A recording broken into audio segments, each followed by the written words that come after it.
Hey guys, कैसे हैं आप सब। I hope you are doing well. I am Sandeep, welcome to CSC circle. तो हमारा जो टेस्ट सीरीज चल रहा है यूपीएससी 2021 टेस्ट सीरीज नंबर, जो ये हमारा विजन आईएएस का टेस्ट सीरीज है, ठीक है।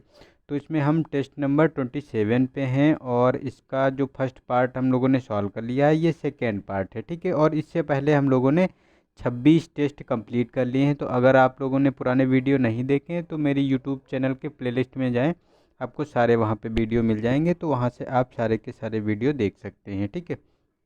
और ये सेकेंड पार्ट है, तो इसमें हम लोग 25 क्वेश्चन देखेंगे, 50 तक क्वेश्चन देखेंगे इसमें, ठीक है। तो इस प्रकार ये सारा हमारा टेस्ट रहेगा। और ये जो हमारे पहले सेक्शनल होते हैं 1 से 24 तक, तो हमारे जितने भी सेक्शनल सब्जेक्टिव वाइज होते हैं, ठीक है, तो वो सारे टेस्ट हम लोगों ने सॉल्व कर लिए हैं। और ये जो टेस्ट हैं अब जीएस के जो विजन के होते हैं, ये फुल टेस्ट हैं, यानी फुल लेंथ वाले टेस्ट हैं, तो वो चल रहे हैं, तो उसी के संबंध में ये है, ठीक है।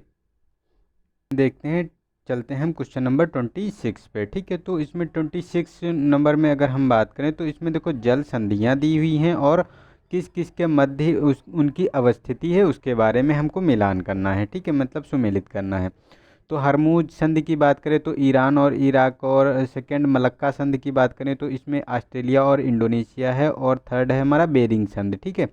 तो ये रूस और अमेरिका के मध्य है। तो देखो ये देखो बेरिंग संधि है, ये तो हमारी रूस और अमेरिका के मध्य है, ये तो हमारा सुमेलित है। लेकिन जो मलक्का संधि है ये इंडोनेशिया और जो मलाया द्वीप है, ठीक है, इंडोनेशिया का सुमात्रा जो द्वीप है और मलाया द्वीप के बीच ये देखने को मिलेगी, ठीक है। तो ये हमारा गलत हो गया। और हरमुज जो है वो ईरान और ओमान के बीच में है, ठीक है। तो ये दोनों स्टेटमेंट हमारे गलत हैं और थर्ड सही है, तो हमारा सी वाला ऑप्शन इसका सही हो गया, ठीक है। नेक्स्ट है 27 क्वेश्चन नंबर। तो इसमें कहा गया कि निम्नलिखित कथनों पर विचार कीजिए। तो इसमें बताना है कि कौन सा स्टेटमेंट सही है। तो फर्स्ट है कि अधिभार एक विशिष्ट कार्य के लिए धन जुटाने के उद्देश्य से एक अतिरिक्त कर के रूप में अधिरोपित किया जाता है। सेकेंड है कि उपकर से प्राप्त आगम को किसी भी सार्वजनिक प्रयोजन के लिए निर्दिष्ट किया जा सकता है।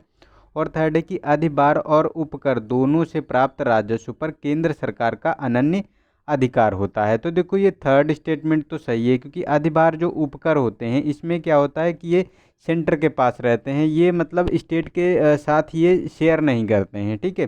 तो ये इनका अनन्य अधिकार होता है। लेकिन जो ये अधिभार होता है ये मतलब जो लगाया जाता है वो मतलब सार्वजनिक प्रयोजन के लिए, मतलब उसके लिए कोई मतलब ये उद्देश्य नहीं होता है, ये मतलब किसी भी काम में ये धन जुटाया जा सकता है। तो ये मतलब इसको अपोजिट ये बदल दी गई है इसकी जो लोकेशन, ठीक है। क्योंकि उपकर होता है ये उद्देश्य के लिए लगाया जाता है, जो उपकर होता है जैसे शिक्षा उपकर हो गया, ठीक है, कृषि उपकर हो गया, तो ये इसके लिए लगाए जाते हैं। लेकिन अधिभार जो होता है वो कोई उद्देश्य के लिए नहीं लगाया जाता, उसकी जो राशि होती है वो किसी भी काम में यूज की जा सकती है। तो हमारे ये सेकेंड और मतलब फर्स्ट और सेकेंड स्टेटमेंट गलत हैं और हमारा थर्ड सही है, तो हमारा सी वाला ऑप्शन इसका सही हो गया, ठीक है।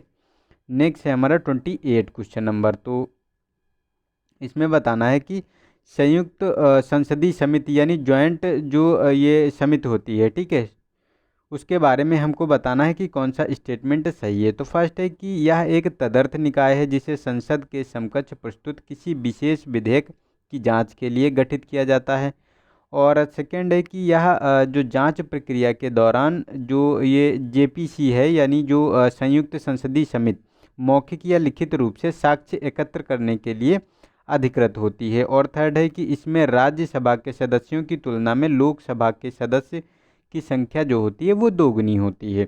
तो देखो थर्ड वाला स्टेटमेंट तो हमारा सही है, क्योंकि इसमें राज्यसभा के जो सदस्य होते हैं उनसे जो है दोगुनी सदस्य जो लोकसभा से आते हैं इसमें, तो ये हमारा सही है। और सेकंड भी सही है, क्योंकि इसमें जो है ये जो संयुक्त संसदीय समिति होती है यह मौखिक या लिखित किसी भी प्रकार के ये साक्ष्य को एकत्रित करती है इसमें।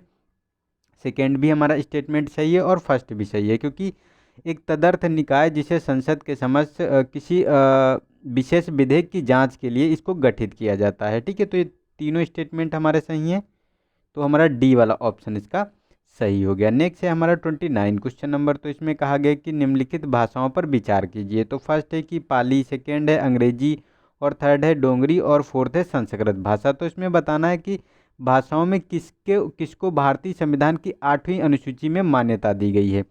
तो देखो, पाली भाषा को इसमें मान्यता नहीं दी गई है और अंग्रेजी भाषा को भी मान्यता नहीं दी गई है, लेकिन जो डोंगरी भाषा है और संस्कृत भाषा है इसको इसमें मान्यता दी गई है। तो हमारा 3 और 4 स्टेटमेंट सही हो गया, तो सी वाला ऑप्शन इसमें सही है। ठीक है। और इसमें जो ये टोटल अगर 8वीं अनुसूची में बात करें तो टोटल हमारी जो वर्तमान जो 8वीं अनुसूची है, ठीक है, इसमें 22 भाषाएं हैं।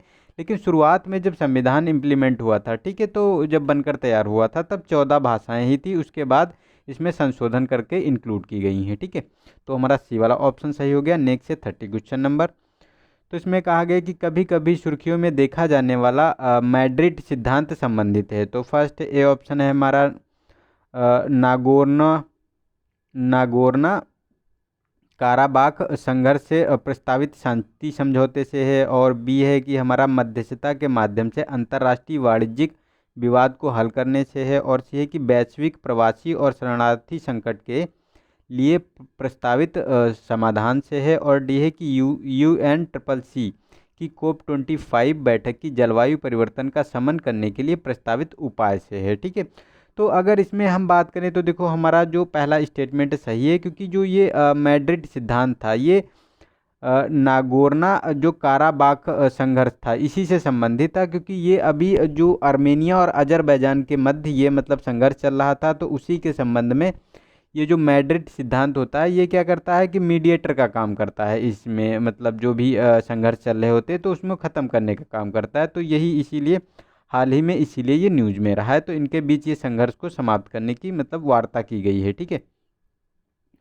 नेक्स्ट है हमारा क्वेश्चन नंबर 31। तो इसमें कहा गया कि रेड मड एक ठोस अपशिष्ट है जो बायर प्रक्रिया द्वारा बॉक्साइट से एल्युमिनियम उत्पादन के दौरान उत्पादित होता है। इस संदर्भ में बताना है कि रेड मड के बारे में निम्नलिखित कथनों पर विचार करना है कि कौन सा स्टेटमेंट सही है। तो फर्स्ट है कि यह अत्यधिक संक्षारक तथा मृदा एवं जीवन के अन्य रूपों के लिए हानिकारक होता है। सेकेंड है कि इसका उपयोग अपशिष्ट जल के उपचार में किया जा सकता है। और थर्ड है कि इसका उपयोग मृदा के उपचार और उसमें कुछ पोषक तत्वों को बनाए रखने के लिए किया जा सकता है। तो अगर इसमें बात करें तो देखो, ये जो रेड मड होता है ये एल्युमिनियम के जो उत्पादन में इसका उत्पादन होता है। ठीक है।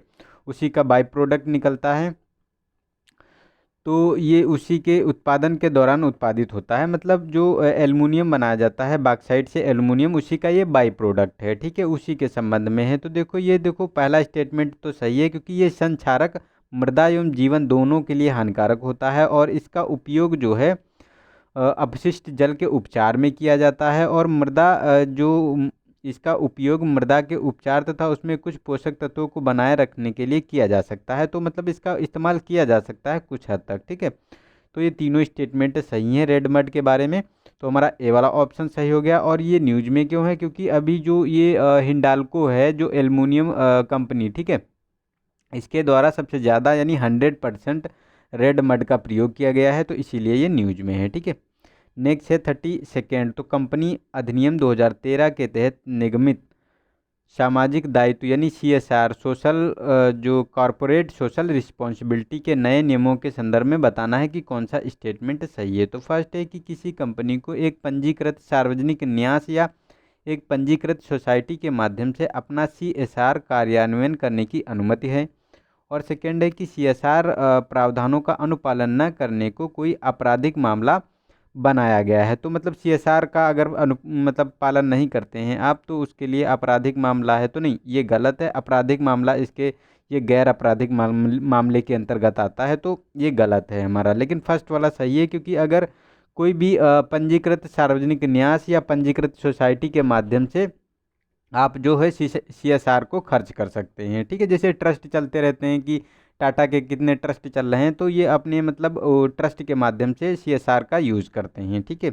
और ये दिया किस लिए जाता है, तो इसमें देखो ये पहला स्टेटमेंट तो हमारा सही हो गया। तो ए वाला ऑप्शन सही हो गया। और ये CSR लगाया किस आधार पर जाता है, तो इसमें क्या होता है कि जैसे जो CSR होता है तो जो कंपनी होती है, ठीक है, कंपनी का जो निवल जो संपत्ति होती है वो 50 करोड़ से अधिक होनी चाहिए, या फिर जो उनका टर्नओवर होता है कंपनी का वो 1000 करोड़ के समथिंग होना चाहिए, और या इनका जो प्रॉफिट होता है वो 5 करोड़ होना चाहिए। तो उन पर ये लागू होता है CSR, ठीक है। और इनको क्या होता है कि अपने पिछले औसत 3 वर्ष के लाभ का 2% इसमें खर्च करना होता है, ठीक है। तो ये पूरा प्रोविज़न होता है इसमें। आई होप आप लोगों को क्लियर हो गया होगा ये चीज़ें, ठीक है। नेक्स्ट है 33। तो इसमें कांगड़ा शैली को चित्रकला के संदर्भ में निम्नलिखित कथनों पर विचार कीजिए। तो कांगड़ा शैली के बारे में हमको बताना है, ठीक है। तो फर्स्ट है कि वैष्णव परंपराओं से प्रेरित है। सेकेंड है कि इन चित्रकला में शीतल, नीले, हरे रंगों सहित हल्के रंग का प्रयोग प्रयोग किए गए थे इसमें, ठीक है। तो जो कांगड़ा शैली थी, तो इसमें अगर हम कांगड़ा शैली के बारे में बात करें तो ये हमारे जो दोनों स्टेटमेंट सही हैं, क्योंकि वैष्णव परंपरा से संबंधित है और इसमें शीतल, नीले, हरे रंग के जो हल्के रंग होते हैं उनका प्रयोग किया जाता था। तो हमारा ये सी वाला ऑप्शन सही हो गया। और ये कांगड़ा शैली है, ये हिमाचल प्रदेश में बहुत ज़्यादा प्रचलित थी, इसे पहाड़ी शैली के नाम से भी जानते हैं, ठीक है। नेक्स्ट है हमारा क्वेश्चन नंबर 34। तो इसमें परमाणु हथियार निषेध संधि जो TPNW है, TPNW मतलब जो ये अभी treaty on the prohibition of nuclear weapons की जो की गई है, ठीक है। तो ये ट्रिटी क्या होनी है कि अभी लागू होनी है, इसको लागू किया जाना है 22 मतलब लागू हो चुकी है 22 जनवरी 2021 थे, ठीक है। तो इसीलिए ये न्यूज में थी। तो इसका फर्स्ट स्टेटमेंट है कि यह एक विधिक रूप से बाध्यकारी साधन है जिसका उद्देश्य परमाणु हथियारों का संपूर्ण उन्मूलन है।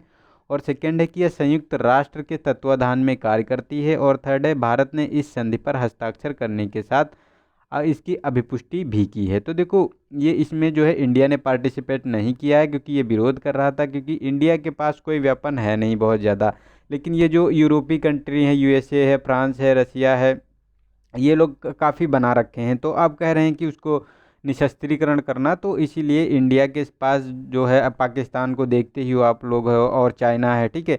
तो आए दिन झड़प होती ही रहती है हमारी, ठीक है। तो इसीलिए इसने नहीं किया है। तो ये हमारा ये थर्ड वाला स्टेटमेंट गलत है और फर्स्ट सही और सेकंड सही है, क्योंकि ये बाध्यकारी है और पूरी तरह से परमाणु हथियारों के उन्मूलन की बात करती है और ये संयुक्त राष्ट्र के तत्वाधान में कार्य करेगी। तो हमारा ए वाला ऑप्शन इसका सही हो गया।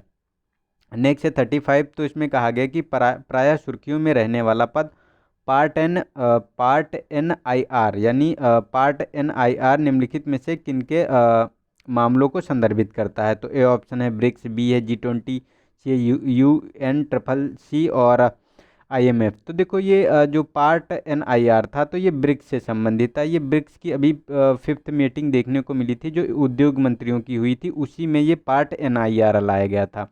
पार्ट NIR है क्या, क्योंकि ये मतलब एक पार्टनरशिप ऑन न्यू जो इंडस्ट्रियल रिवोल्यूशन की बात की जा रही है इसमें, ठीक है। तो इसी के लिए ये लाया गया है, ताकि जो है जो 4th इंडस्ट्रियल जो रिवोल्यूशन है उसको और प्रभावी तरीके से उस पर कैसे काम किया जाए उसके बारे में बात की गई है ये, ठीक है।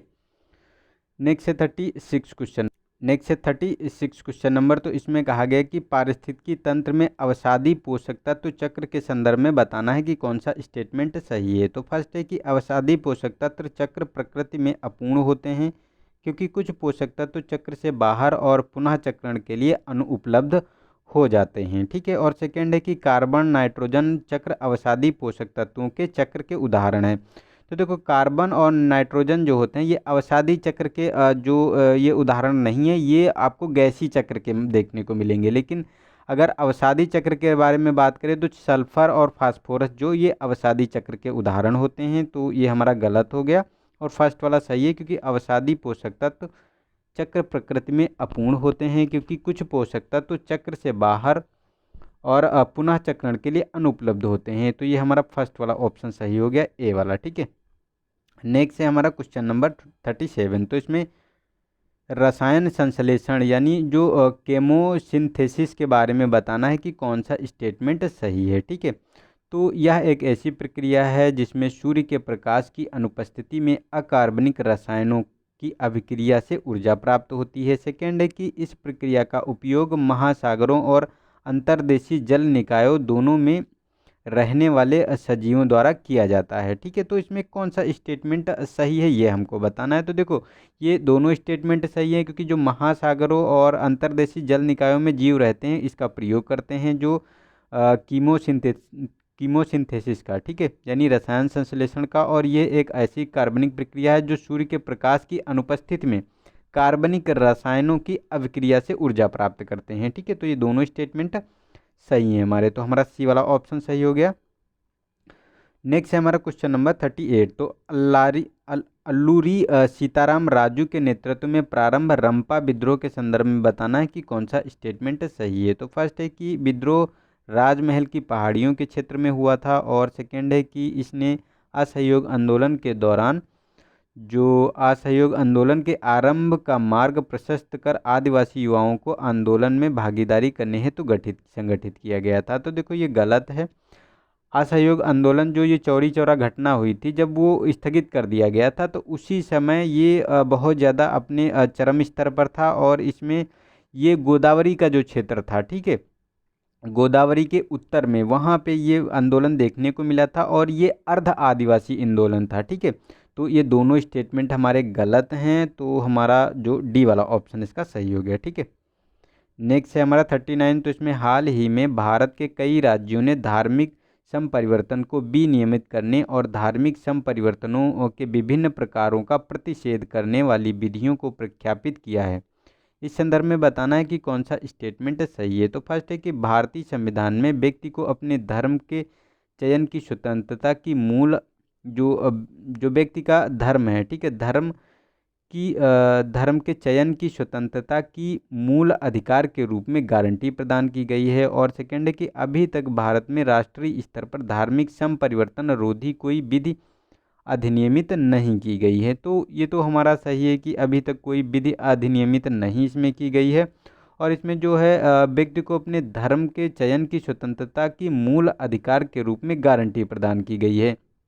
और ये आपको देखने को मिलेगा जो आर्टिकल 25 है फंडामेंटल राइट्स का, 25 से 28 तक, ठीक है। तो इसमें ये धर्म के बारे में बात की गई है उसमें, ठीक है। तो दोनों स्टेटमेंट ये सही हैं, तो हमारा सी वाला ऑप्शन सही हो गया इसका, ठीक है। नेक्स्ट है हमारा क्वेश्चन नंबर 40। तो इसमें खनिजों की विशेषताओं के संदर्भ में बताना है कि कौन सा स्टेटमेंट हमारा सही है। तो फर्स्ट है कि ये कार्बनिक और एवं अकार्बनिक दोनों प्रकृति के हो सकते हैं। सेकेंड है कि इनकी एक क्रमबद्ध परमाणुविक संरचना एवं निश्चित रासायनिक संगठन होता है। सेकेंड है कि एक खनिज का निर्माण सदैव दो या दो से अधिक तत्वों से मिलकर होता है। तो देखो ये गलत है। ये जरूरी नहीं है कि किसी भी खनिज का निर्माण जो है दो या दो से अधिक तत्वों से मिलकर हो, क्योंकि देखो कुछ तत्व देखने को मिलेंगे जैसे सोना है, चांदी है, ग्रेफाइट है, ठीक है, और ये आपको देखने को मिलेगा इसी में जैसे सल्फर है, तो इन तांबा है, तो इन सब का क्या होता है, ये एक तत्व ही है। तो ये ज़रूरी नहीं है कि उसमें हमेशा के लिए जो है सदैव दो तत्व ही हों। तो ये गलत है हमारा, और फर्स्ट एंड सेकंड सही है, क्योंकि कार्बनिक और अकार्बनिक दोनों प्रकार के ये हो सकते हैं, ठीक है। और इसमें परमाणुविक संरचना जो होती है वो एक निश्चित रासायनिक संगठन इसमें होता है, तभी ये बनते हैं, ठीक है। तो ये हमारा ए वाला ऑप्शन सही हो गया, ठीक है। नेक्स्ट है 41 क्वेश्चन नंबर। तो इसमें निम्नलिखित कथनों पर विचार करना है। तो फर्स्ट है कि अष्टधाई संस्कृत भाषा की व्याकरण से संबंधित एक कृति है।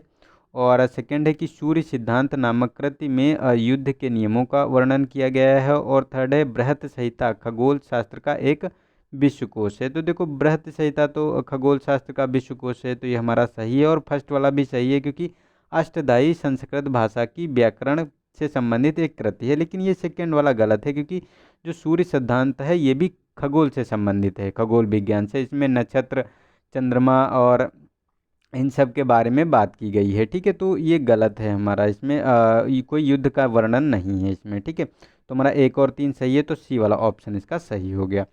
नेक्स्ट है हमारा 42। तो इसमें ऋग्वैदिक काल में गोमत शब्द संबंधित है। तो गांव के मुखिया से है, गाय की श्रेष्ठ नस्ल से है, या धनी व्यक्ति से है, या फिर सेना प्रमुख से है। तो देखो इसका सी वाला ऑप्शन सही है। जो धनी व्यक्ति होते थे, ठीक है, उन्हीं को जो है गोमत कहते थे। और जो धन शब्द यूज किया जाता था तो गौवंश के लिए, मतलब ये धन शब्द होता था जो पहले ऋग्वैदिक काल में, वो जो जिसके पास गायें बहुत ज़्यादा होती तो उन्हें उसे धन माना जाता था, ठीक है। नेक्स्ट है 43। तो इसमें सोने के नैनो कणों यानी GNP के संदर्भ में बताना है कि कौन सा स्टेटमेंट सही है। तो जीएनपी का प्रयोग कैंसर रोधी दवाओं में समग्र चिकित्सा एजेंट के रूप में किया जा सकता है। जीएनपी ट्रांजिस्टर निर्माण के लिए इलेक्ट्रॉनिक्स उद्योग में उपयोगी हैं। और थर्ड है कि इसका उपयोग फोटोवोल्टिक सेल निर्माण उद्योग में किया जा सकता है। तो देखो तीनों स्टेटमेंट सही हैं, क्योंकि ये जो सोने के नैनो कण होते हैं, नैनो कण, ठीक है, तो जीएनपी, तो इनका ट्रांजिस्टर में भी निर्माण किया जा सकता है निर्माण के लिए, और कैंसर रोधी दवाओं में, फोटोवोल्टिक सेल में, तीनों में यूज किया जा सकता है। तो हमारा डी वाला ऑप्शन इसका सही हो गया। नेक्स्ट है हमारा 44। तो इसमें कहा गया कि शारदा अधिनियम 1929 उपबंध करता है। तो ए ऑप्शन है हमारा विधवा पुनर्विवाह के वैधीकरण के संबंध में। बी है कि उद्योगों का प्रबंधन में, जो उद्योग के प्रबंधन में श्रमिकों की भागीदारी के संबंध में। लड़कियों के विवाह की आयु 14 वर्ष निर्धारित करने के संबंध में। और डी है कि भारतीय शिक्षा में पश्चिमी विज्ञान के प्रस्तुतिकरण के संबंध में। तो देखो ये सी वाला ऑप्शन सही है, जो ये लड़कियों के विवाह की आयु 14 वर्ष निर्धारित करने के संबंध में ये था। और इसमें जो लड़कों की आयु थी वो 17 वर्ष निर्धारित की गई थी, जो मिनिमम थी, ठीक है, इससे कम नहीं हो सकती है। तो इसी के लिए ये शारदा एक्ट आया था। नेक्स्ट है हमारा 45। तो इसमें कहा गया कि हाल ही में शुरू किया गया मेगा साइंस विजन MSV 2035 निम्नलिखित में से किसकी एक पहल है।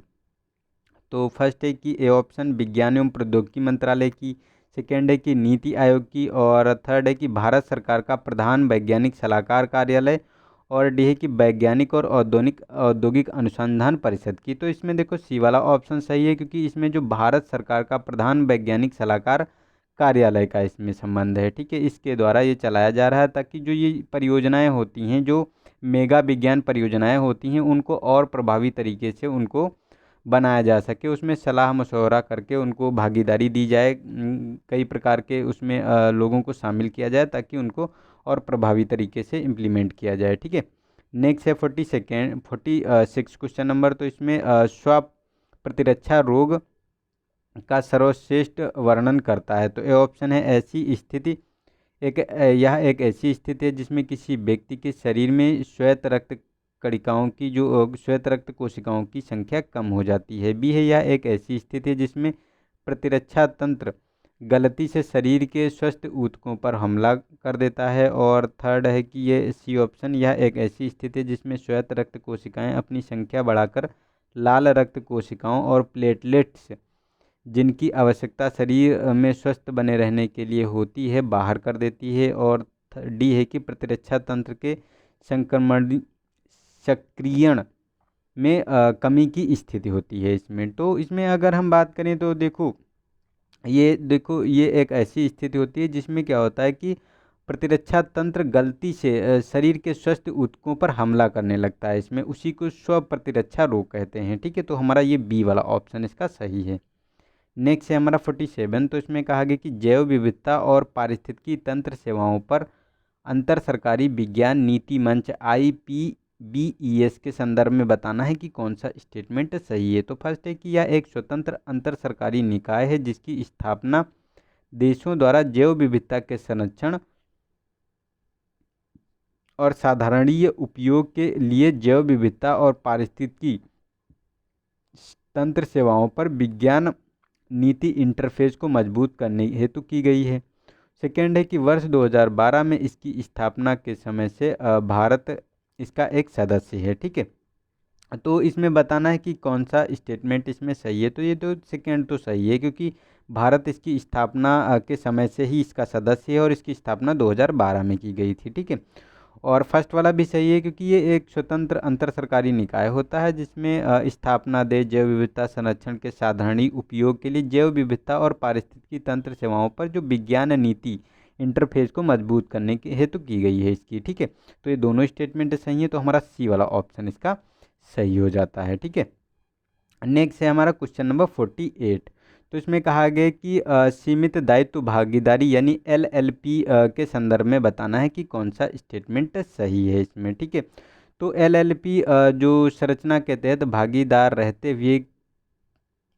हुए किए गए फर्म के सभी कार्यों के लिए प्रत्येक भागीदार अन्य सभी भागीदारों के साथ संयुक्त रूप से उत्तरदायी होता है। सेकेंड है कि कंपनी अधिनियम 2013 के तहत विनियमित किसी कंपनी की तुलना में LLP में लचीलापन लचीलापन कम होगा। तो देखो ये तो हमारा सही है, क्योंकि इसमें 2013 का जो कंपनी एक्ट है उसी के अंतर्गत इसे रेगुलेट किया जाता है, जिसमें किसी भी कंपनी की तुलना में एलएलपी यानी सीमित दायित्व भागीदारी में लचीलापन कम होगा। ठीक है, लेकिन इसमें जो कहा गया है कि भागीदार रहते हुए किए गए फर्म के सभी कार्यों के प्रत्येक भागीदार सभी भागीदारों के साथ संयुक्त रूप से उत्तरदायी होंगे। तो नहीं, ये संयुक्त रूप से उत्तरदायी नहीं होते हैं, ये मतलब स्वतंत्र होते हैं, उससे मुक्त होते हैं। ठीक है, तो ये हमारा गलत है।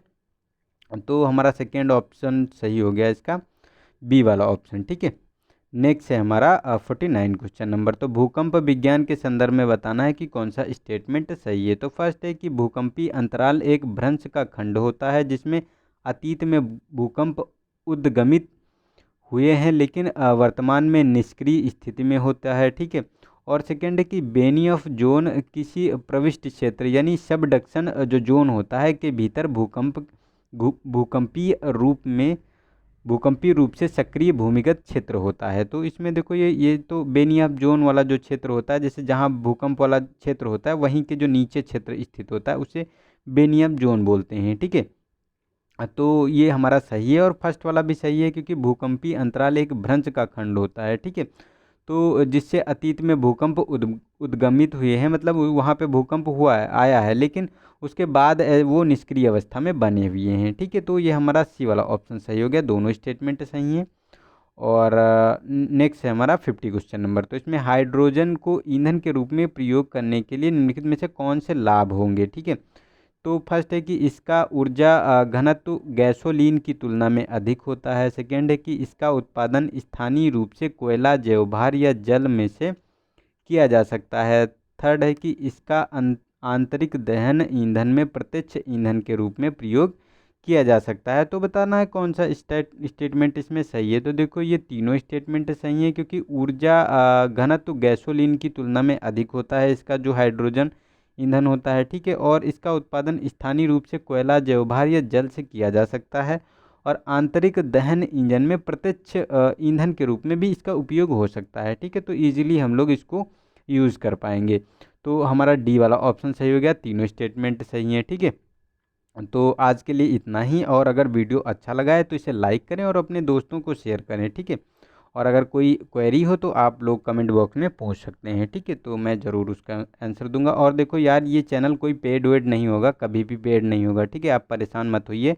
और इसकी पीडीएफ आप लोगों को अगर चाहिए, ठीक है, तो आप लोग क्या कीजिए कि टेलीग्राम या फेसबुक ग्रुप ज्वाइन कर लीजिए। तो वहाँ पे मैं टेलीग्राम शेयर कर देता हूँ, किसी का भी कोई पेड नहीं है। ठीक है, कोई अगर कहे कि इसका पेड है तो नहीं, ये फ्री ऑफ कॉस्ट है। सारी पीडीएफ जब मुझे फ्री मिल रही है तो मैं आपको फ्री दे रहा हूँ। ठीक है, तो ये फ्री ऑफ कॉस्ट है, इसके लिए कोई कॉस्ट नहीं पड़नी है आप लोगों की है। ठीक है, तो इसके लिए निश्चिंत रहिए, बाकी आप अपनी तैयारी करते रहिए। यार ये जो पैसे वैसे मुझे नहीं चाहिए ज़्यादा हैं, बस ये है कि थोड़ा शेयर कर दीजिए और लाइक कर दीजिए वीडियो को। ठीक है, ताकि जिन लोगों के पास इसकी आवश्यकता है उन तक उनको पहुंच सके चीज़ें। ठीक है, तो ठीक है, मिलते हैं नेक्स्ट वीडियो में।